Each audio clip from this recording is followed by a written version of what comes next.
Ok, bonjour à tous et bienvenue à un autre épisode du podcast de l'Uni. Et j'ai ici l'honneur et le privilège de pouvoir parler avec un autre membre du parti, Andrew Scribner, qui est secrétaire général. Comment vas-tu? Je vais très bien, et toi?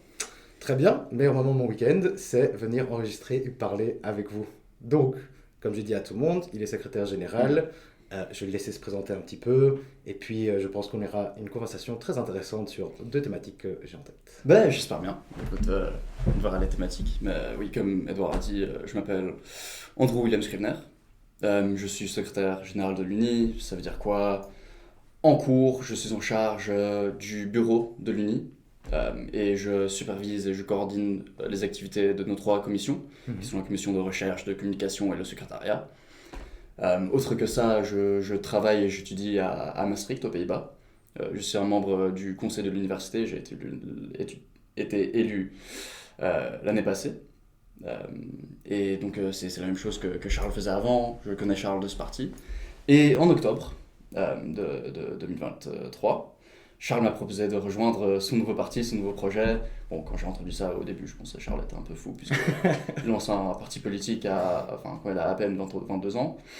Ok, bon, il m'en a parlé, et justement il savait que j'avais des idées similaires en termes d'unionisme belge, mais juste en philosophie et idéologie politique plus généralement. Et donc il est venu vers moi, on avait travaillé ensemble dans l'ancien parti, et quand il m'a expliqué en quoi consistait le projet, l'idée du projet, et les gens qu'il avait dans le projet, j'ai pas su résister. Oui. J'ai toujours voulu faire de la politique, c'est quelque chose qui m'intéresse énormément, et en étant quelqu'un qui de base est anglais, qui n'est pas belge d'origine, mais qui est né ici et qui a fait son éducation ici, qui culturellement est devenu belge. Voilà, la politique c'est quelque chose qui m'a toujours intéressé, puisque je sens presque une responsabilité vis-à-vis du pays de redonner l'opportunité que moi j'ai eue. Ok, donc on voit déjà le lien avec Charles de Groot. On voit que c'est à Maastricht qu'ils font leurs dents. Il faut se dire qu'ils pensent que Charles de Groot est fou. Monsieur Andrew a 20 ans. Et je vous dis, il travaille H24 pour essayer de répondre à ce sentiment de responsabilité. Il faut comprendre que secrétaire général, c'est le parti tourne parce que lui travaille. Il coordonne absolument tout, que ce soit communication, recherche, administratif. Et il est il a beaucoup de connaissances du côté économie, éducation, innovation, d'où le podcast. Maintenant, un peu plus personnellement sur toi, qu'est-ce qu'un homme qui se dit anglais, étudiant à Maastricht, fait en tant que secrétaire général d'un parti politique belge? Donc, je suis né à Bruxelles, à Woluwe-Saint-Pierre. Mais quand j'avais 3-4 ans, j'ai déménagé à Aix-en-Sarthe. Et donc j'ai vu surtout le côté wallon de la Belgique. Et donc secrétaire général d'un parti belge, voilà. Je suis d'origine anglaise. Mais je me sens belge culturellement, je suis belge. Je suis né ici, j'ai fait toute mon éducation ici. Comme je disais, c'est un petit peu le sentiment de... J'ai cette perspective belge, mais aussi cette perspective internationale. J'étais à l'école internationale du Verseau, à Bierge. Et maintenant, je vais à Maastricht, qui est une université qui a 60% de population estudiantine internationale. Donc j'ai rencontré énormément d'Allemands, de Français, de Néerlandais, d'Italiens, d'Espagnols, etc. Des gens de partout. S'ils savent un minimum sur la politique belge, puisqu'ils s'y intéressent généralement, la Belgique, ils en risent. Puisque la Belgique est un petit pays, avec 11 à 12 millions de population, qui a 6 parlements. Et donc, quand eux ils posent la question, Andrew, mais réellement c'est qui la tête du pays? Ouais, écoute, on a un roi, et on a un premier ministre, mais on a aussi le ministre-président de Bruxelles, le ministre-président de la Wallonie, le ministre-président de la Flandre. Qui est réellement en charge du pays? Ah, c'est une bonne question. Il faut parler des compétences. Et ça, c'est une conversation de 45 minutes qu'on ne peut pas avoir avec tout le monde. Donc ils en risent, puisqu'ils ne savent pas. Et justement, c'est ça la motivation derrière. Si on veut unifier ce pays, on veut centraliser le pouvoir de nouveau au Parlement fédéral. Pourquoi? Puisqu'on a un si petit pays, aux grandes ambitions, oui, mais quand même petit, que c'est totalement illogique sur base de différents, principalement linguistiques, d'avoir un pays si scindé, si divisé par autant de gouvernements. Surtout que ça coûte énormément d'argent de taxes pour avoir autant de, non seulement de parlementaires, mais de fonctionnaires, etc. Moi, je vois des étoiles dans tes yeux. Est-ce que moi, je comprends, c'est... Oui, certes, tu es peut-être né anglais, mais tu es culturellement belge, tu as toujours vécu en Belgique. En fait, tu as été exposé à une population plus internationale, du coup, à d'autres gouvernements, comment d'autres pays fonctionnent, et tu t'es rendu compte assez rapidement que notre pays est extrêmement compliqué pour un pays aussi petit, extrêmement divisé. Et puis, grâce à tout ce que ce pays t'a donné, tu as un sentiment de redevance, de quasi-responsabilité. Et puis ici, de mon analyse personnelle, tu as aussi un certain talent, une certaine éloquence, une certaine façon d'utiliser tes mots. J'imagine que je ne suis pas le premier à te le dire. Et tu t'es dit, avec cette passion et les compétences qu'on m'a données, je vais me lancer en politique. Et c'est comme ça que tu fais partie de l'Uni. C'est comme ça que je fais partie de l'Uni. Ok, ben, moi je pense que c'est hyper prometteur. Un sujet de conversation très important que j'ai beaucoup avec Charles, c'est vraiment cette histoire de bilinguisme, de division de la Belgique, français, wallonne. Quelle est ton expérience personnelle? Tu dis que tu as été à des écoles internationales du côté wallon, mais du coup tu parles néerlandais? Donc, Edouard, j'ai énormément de chance parce que je suis content de dire que je suis bilingue. Mhm. Je parle le français et l'anglais. Ah oui, génial. Voilà. Donc, justement, c'est l'expérience que j'ai eue dans cette école wallonne qui me fait réaliser que c'est un problème. J'ai vécu 18 ans de ma vie en Belgique et je ne parle pas le néerlandais. C'est seulement maintenant que je vis aux Pays-Bas que c'est presque une nécessité pour mon travail d'apprendre et parler le néerlandais, que j'ai vraiment été motivé à le faire. J'ai eu 4 ans de cours en école secondaire de néerlandais que je détestais. Et soyons francs, que j'ai raté. Ouais. Hein, ça s'est pas, La même. ça s'est pas passé très bien. Justement, c'est un problème. Mais pourquoi j'avais pas la motivation d'apprendre le néerlandais? Et pourquoi j'avais pas la motivation d'apprendre le néerlandais? On me l'a pas donné. J'étais jeune, j'étais malléable. Mhm. On m'a pas donné cette motivation. On m'a pas expliqué que, écoute, Andrew, si tu apprends le néerlandais sur le marché de travail, tu seras quelqu'un de beaucoup plus compétent. C'est attractif pour les employeurs, surtout dans le centre du pays, là où tu es en train de grandir. On m'a pas expliqué que c'est presque ma responsabilité, en tant que citoyen belge, de connaître au moins 2 des 3 langues, tu vois, plus que 50%, 66% des langues nationales officielles de notre pays. On me l'a pas expliqué. Et c'est seulement en devenant plus vieux, après mes 18 ans, quand je suis devenu adulte, que j'ai réalisé, je ne parle pas le néerlandais, ou enfin, voilà, je ne parle pas très bien le néerlandais. Voilà, j'ai des bases, je sais commander un café ou dire bonjour, voilà, normalement. Euh, mais c'est seulement à l'âge adulte que j'ai réalisé que pour être un bon citoyen et pour être la meilleure version de moi-même en tant que Belge, faut parler néerlandais et même par après l'allemand. Oui, mais je pense qu'on est beaucoup dans ce cas-là. Moi aussi, je suis dans ce bateau. Tu sais que j'ai une éducation wallonne. J'ai eu 6 ans de néerlandais que j'ai aussi échoué, même si à la fin, j'ai quand même réussi à apprendre toutes mes pages de vocabulaire par cœur. Hein. Pas que ça m'a aidé. Mm. Au final, c'est en voyageant. Et moi aussi, je travaille à Maastricht. Moi, je pensais que j'avais parlé un peu de néerlandais. Non, il y a 2 natifs qui se mettent ensemble. On se rend vite compte que 6 ans de néerlandais, ça ne sert à rien. Et puis, on regarde à ce qu'on a vécu à l'école. Moi, j'ai peut-être, quand j'étais à l'école, hein, peut-être vu une ville flamande. Je crois que c'était Bruges. T'as eu la même expérience, ouais? Oui, donc à l'école wallonne, j'ai été en Flandre une fois. C'était aussi à Bruges. Pourquoi nous sommes présentés à Bruges? Parce que c'est joli. Oui, non, mais je pense Parce que que c'est Bruges, ça. c'est joli. Oui. C'est la petite Vienne de la Belgique. Ok. Mais jamais on m'a encouragé à forger des liens sociaux qui sont nécessaires pour apprendre une langue avec des étudiants flamands. Jamais on m'a expliqué pourquoi ce serait utile d'apprendre cette langue. On m'a donné des pages et des pages et des pages de vocabulaire à apprendre par cœur, que j'ai appris par cœur. J'ai fait mes tests oraux et puis je les ai oubliés. Pourquoi? C'est Puisque en dehors de ces 4 heures par semaine de cours de néerlandais, je n'avais jamais le besoin ou l'encouragement de le parler. Alors qu'on voit bien là maintenant, donc moi je suis commercial ici à Bruxelles, je parle anglais aussi, mais le néerlandais serait super utile. Moi je suis en train de faire les démarches maintenant, à l'âge de 30 ans, d'essayer de l'apprendre. Toi aussi, alors que tu as été beaucoup plus jeune, mais vu que tu es à Maastricht, c'est une obligation. Donc les faillances de notre système éducationnel, on est en train nous-mêmes de les corriger personnellement, alors que ça ne devrait pas être le cas. Non. Je vais donner une courte histoire. Quand j'étais jeune, j'avais en dessous de 6 ans, je me suis fait un ami suédois. Mhm. Je ne sais plus son nom. Mais quand on est jeune, on est tellement malléable, on a tellement de neuroplasticité, c'est tellement facile d'apprendre une langue que durant cette année-là, j'ai commencé à parler suédois. Ouais. Ma mère comprenait pas du tout. Elle comprenait pas du tout ce que je racontais, mais tout ça pour que je puisse parler à mon ami dans la cour de récré. Ouais. Moi, je pense qu'il y a beaucoup à apprendre là-dessus, et je pense que ce problème-ci est beaucoup plus wallon qu'il est flamand.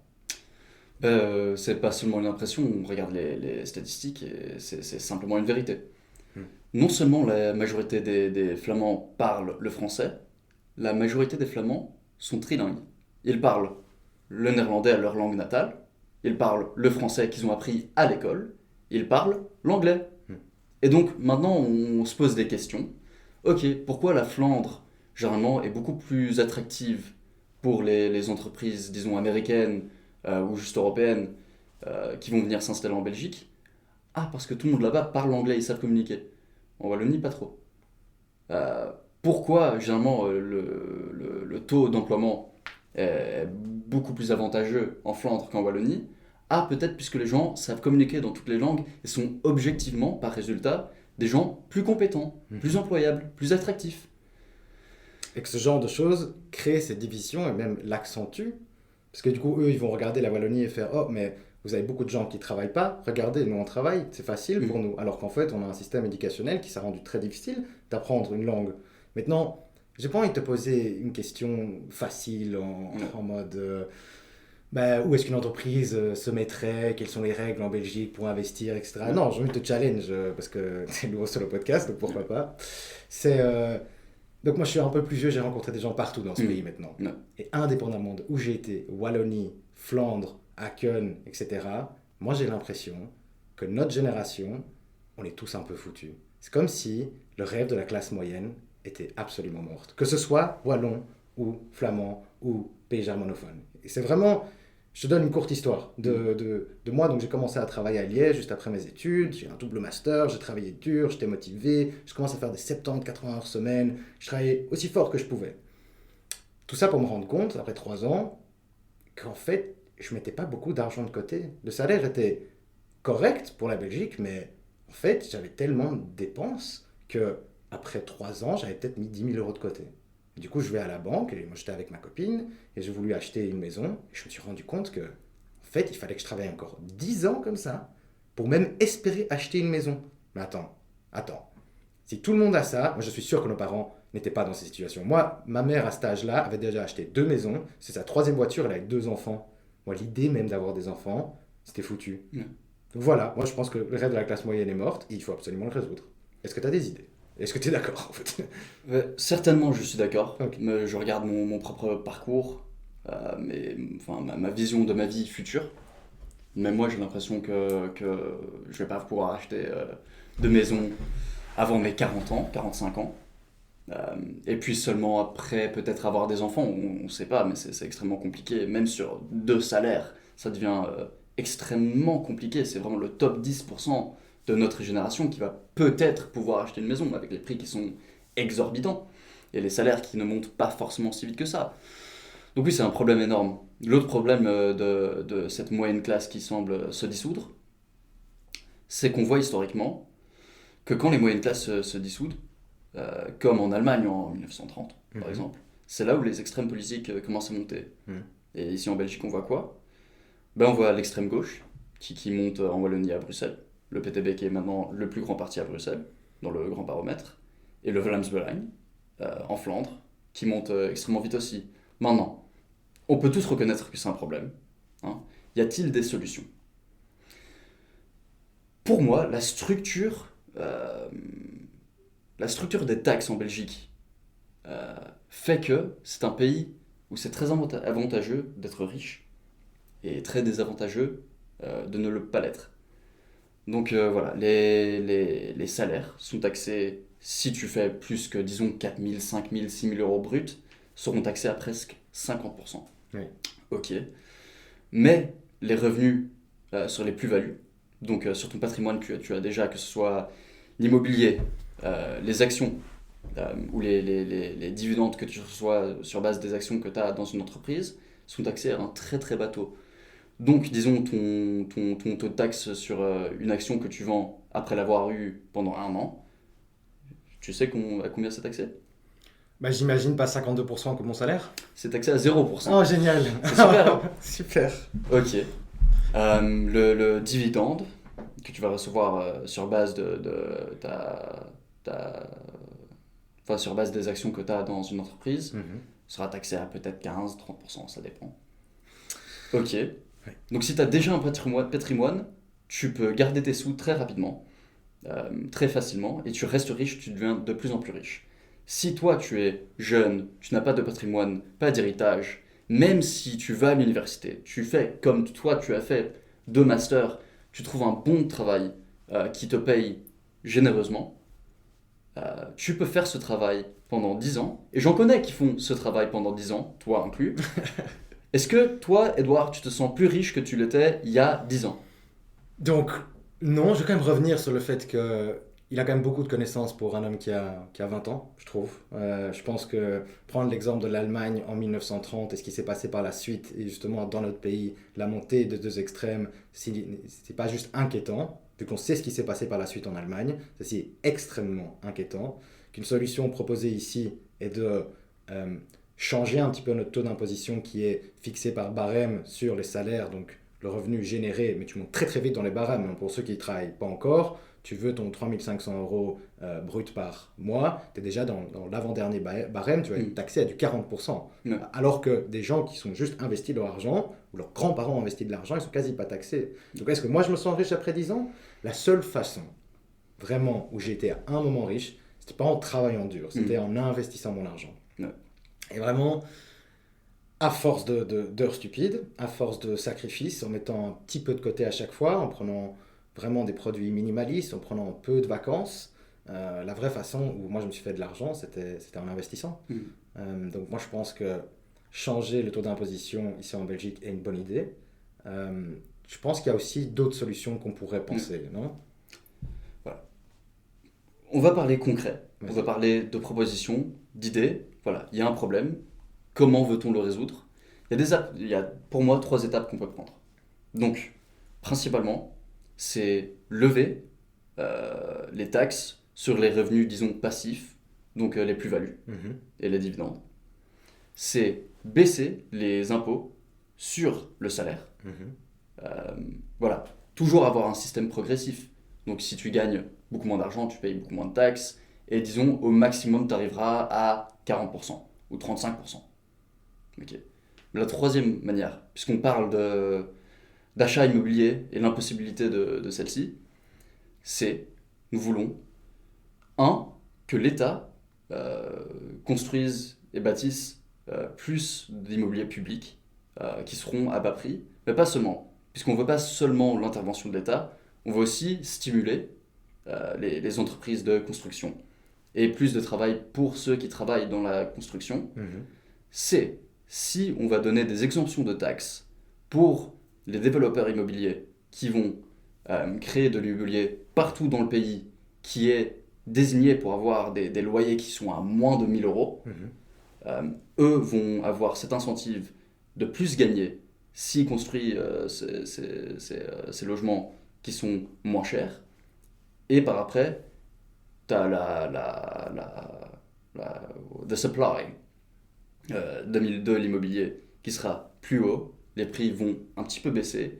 Et justement, disons tu as ton salaire net de 3 000 euros, disons, qui va partir un petit peu partout, par ici, par là, disons, après tous tes coûts, que ce soit le loyer, l'assurance, la voiture, la bouffe, etc.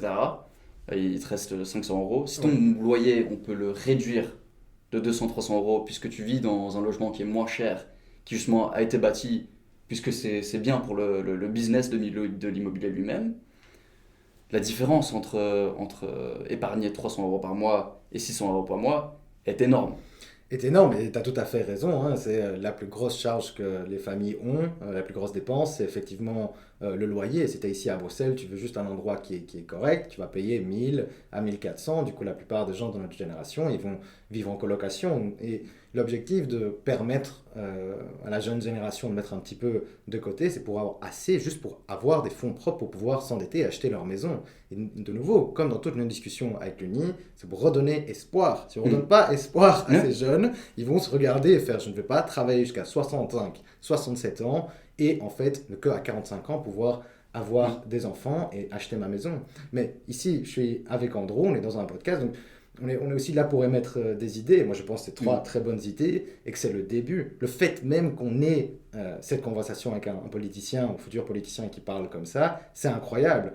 Moi, ce que je sais, c'est beaucoup de nos bâtiments, en fait, ils sont possédés par ceux qui ont de l'argent. Et ils vont en fait acheter de l'immobilier qui va être vide pendant 3, 5, 10 ans. Parce qu'en fait, c'est un investissement. Alors qu'on a des gens dans la rue qui n'ont nulle part où dormir, et on a des jeunes qui ne savent pas acheter un bâtiment. J'ai l'impression qu'il faudrait des règles pour aider en mode, tu peux pas juste laisser ton bâtiment vide parce qu'on en a besoin. Tu dois le louer au moins à un prix raisonnable. Voilà.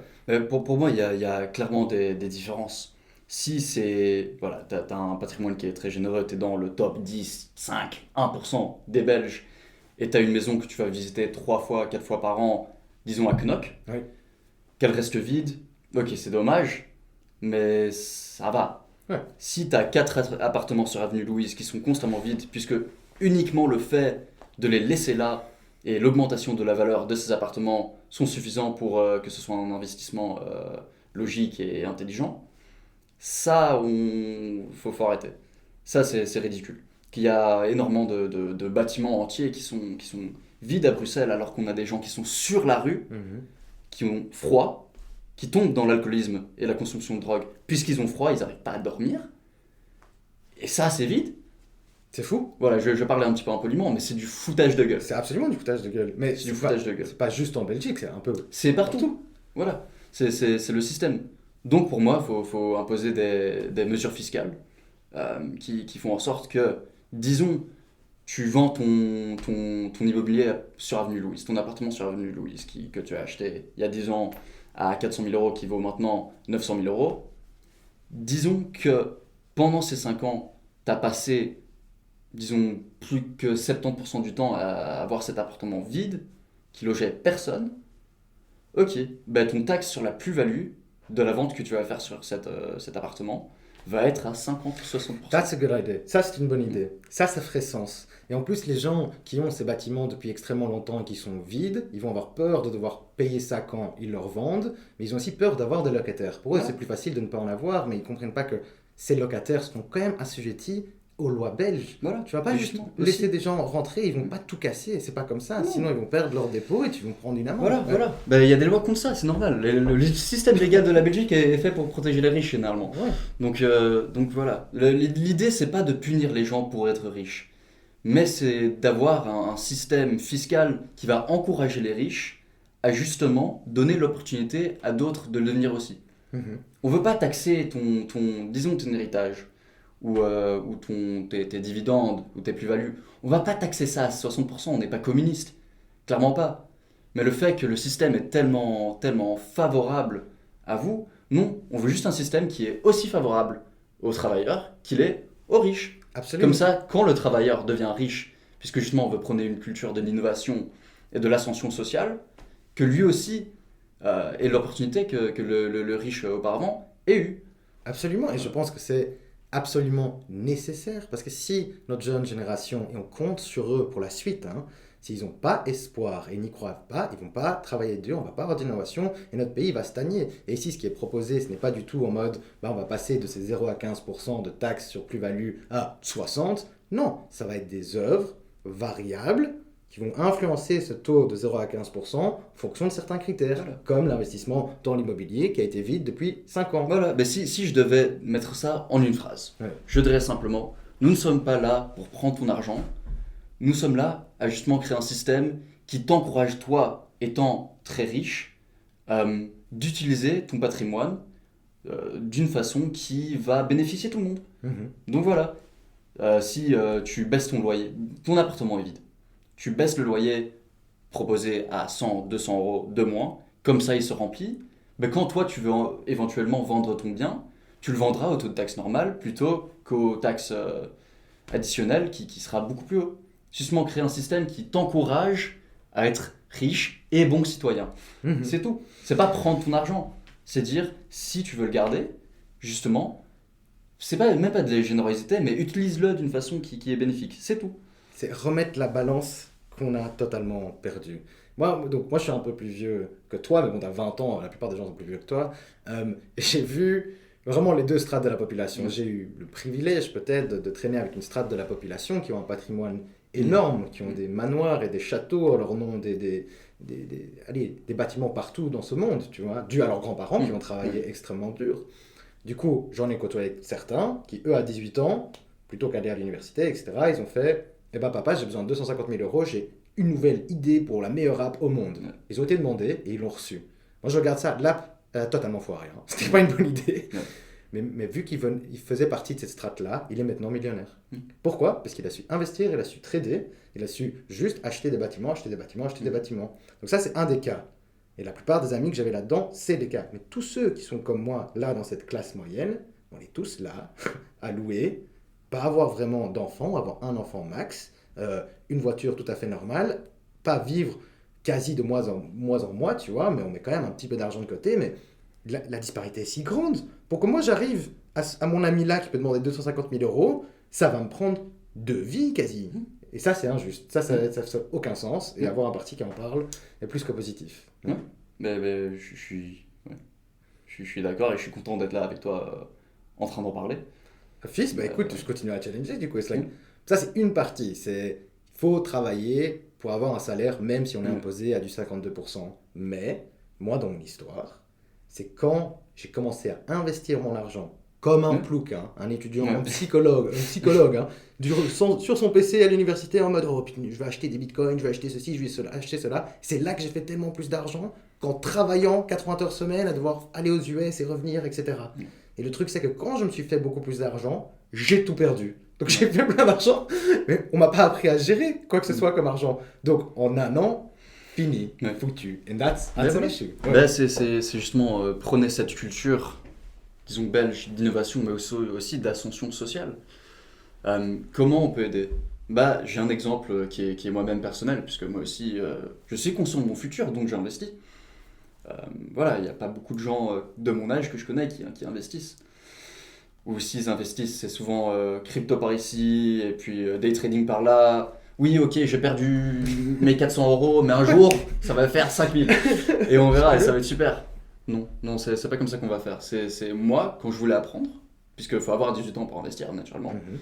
Moi, quand j'avais 15-16 ans, ce que je faisais, c'est que je téléchargeais des applications sur mon téléphone, qui justement étaient des simulations d'investissement. Donc, ça consiste en quoi? C'est au début de l'application me donne 10 000 euros qui sont totalement faux, qui n'existent pas. Mais sur ces 10 000 euros, je peux investir l'argent où je veux, sur le marché que je veux. Et justement, j'avais 2 ans de simulation où, je pouvais tester d'autres stratégies. Et ok, je descends jusqu'à 0 où j'ai perdu 4 000 balles sur mes 10 000 balles. Je recommence et puis on verra. Ça m'a éduqué d'une façon tellement profonde que quand j'ai eu mes 18 ans, quand j'ai commencé à toucher mes premiers sous, j'ai su investir d'une façon stable pour mon futur et j'ai pas tout foutu en l'air. Donc je pense qu'il faudrait faire ça dans les écoles, en Belgique, partout. Et c'est pas si compliqué, on profite des nouvelles technologies qui arrivent, cette application. On commence, premier cours de, disons, la 4e secondaire, on va faire ça en 4e, 5e, 6e secondaire. Le premier cours que tu auras en 4e secondaire, sur, disons, 5 sur l'année, on va dire, ok, tu télécharges l'application, on te laisse, fais ce que tu veux. Ok, très bien. On fait ça pour tout le monde, hein. Que ce soit flamand, germanophone, wallon, on fait ça pour tout le monde. Et donc, ils vont regarder cette application. Ils vont tester tout ça. Meeting, prochaine classe, 2 mois après, on va regarder où tout le monde est. Toi, t'as fait cette stratégie, t'es à 11 000 euros maintenant, de base de tes 10 000 de commencement. Toi, t'as fait du day trading comme un con, et traite plus rien. Ok, on va continuer, on va analyser les statistiques, et puis on va regarder un petit peu le sommet, et on va regarder les différentes stratégies que tout étudiant a employées. À la fin de l'année, on dit, ok, toi, t'as bien fait, toi, t'as mal fait. tu vas apprendre de tes erreurs. En 5e secondaire, la prochaine année, on va recommencer. Tout le monde recommence à 10 000 euros. Et puis, de nouveau, tu le fais. 6e secondaire, quand ils vont presque avoir 18 ans et entrer dans le monde adulte où tu peux investir, ça fait maintenant 2-3 ans qu'ils testent des stratégies différentes. Et donc, je te garantis que les résultats de moyenne entre la 4e secondaire et la 6e seront totalement différents. En 4e secondaire, on va être honnête, c'est des gens de 15-16 ans, ils vont tout perdre. Ouais. Et puis il y en aura 2-3 qui savent un petit peu. Voilà. En 6e secondaire, à ce moment-là, tu auras une génération entière de Belges qui savent investir intelligemment. Et ça, pour construire un futur qui est plus stable, reconstruire une moyenne classe, ce serait incroyable. On profite des nouvelles technologies et ça commence avec l'éducation, comme tout. Et donc moi je pense que c'est une idée incroyable. It's like, mieux vaut perdre cet argent en 4e qu'arriver à 26 ans, aller vraiment travailler 70 heures semaine pour perdre tout son argent en day trading. Je pense qu'on voit très bien l'empreinte de Maastricht University sur toi. Ici c'est vraiment problem-based learning, donc apprendre en essayant. Parce qu'on peut voir ce que notre éducation pourrait faire, c'est ok, on va apprendre nos jeunes à investir. Chapitre 1, 2, 3, 4, prenez note, on fait une interro. Alors que ici, ce qu'on propose, c'est allez-y, foirez-vous. Évidemment, il y en a un qui va faire du day trading excasé, il y en a un qui va juste investir en S&P, il va faire 2-3%, c'est bien, et puis tu vas avoir des petits mal. Et on voit le parallèle, ici on parle avec un parti, c'est innovation dans l'éducation. On veut résoudre le problème linguistique en mélangeant les populations à un plus jeune âge. On veut utiliser l'éducation pour leur apprendre à investir leur argent. 4e, c'est comment trader. 5e, ça va être ok, t'as 80 000 euros, t'en fais quoi? Pour éviter de faire ce que Edouard a fait. Ouais. Et puis, durant ce 5 et 6e, ça va être aussi, moi j'avais des projets qu'on pouvait prendre qui étaient mini-entreprises. Donc, dans un petit groupe, tu génères une idée et tu essayes de la créer. On imagine la différence. Nos étudiants sortiraient en mode putain, je sais trader, je sais investir, je vois ce que c'est une entreprise et je parle néerlandais et français minimum. Et justement, disons, prenons l'exemple des Flamands qui sont peut-être un peu séparatistes, mais pas extrêmement, certains qui voteront NVA. Beaucoup de leur ambition, disons, séparatiste, ça vient pas du fait qu'ils détestent la Belgique et veulent rester entre Flamands. Non, c'est qu'eux ont l'impression que le CPS que les Wallons vont toucher sort de leur poche, que ce soit vrai ou pas. Mais si on dit tout le monde, on va encourager tout le monde à se construire, à devenir plus compétent, à intégrer le monde de travail en étant la meilleure version d'eux-mêmes, je pense énormément de ces problèmes et de ce sentiment presque de supériorité, mais aussi juste de peur, vont s'envoler.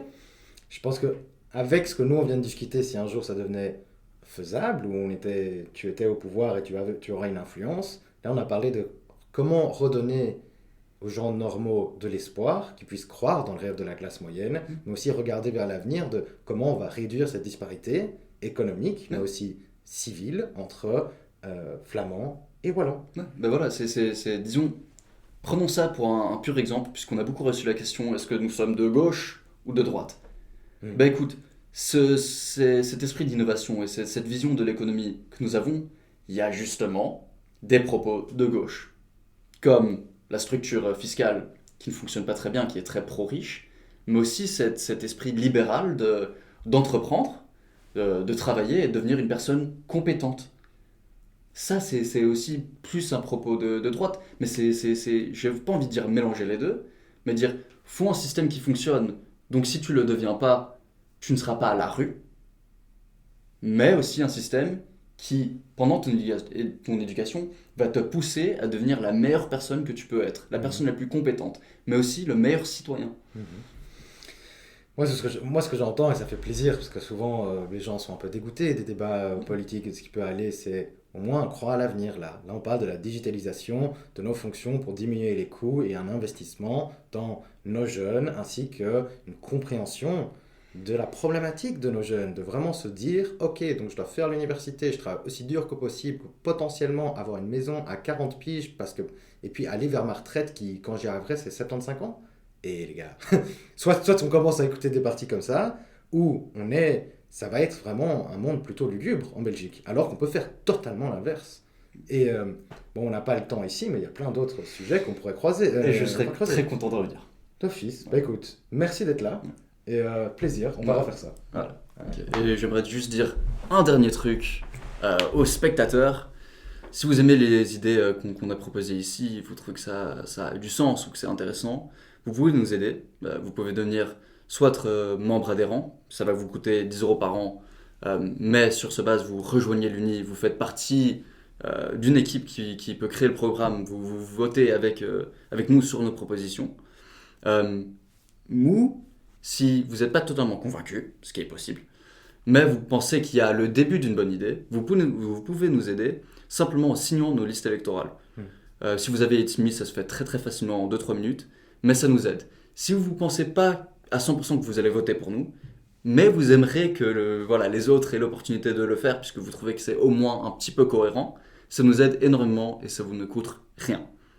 Voilà. C'est la dernière chose. Merci beaucoup. Et croyez-nous dans nos jeunes, tous les liens seront dans les commentaires. Et plaisir, on refera ça.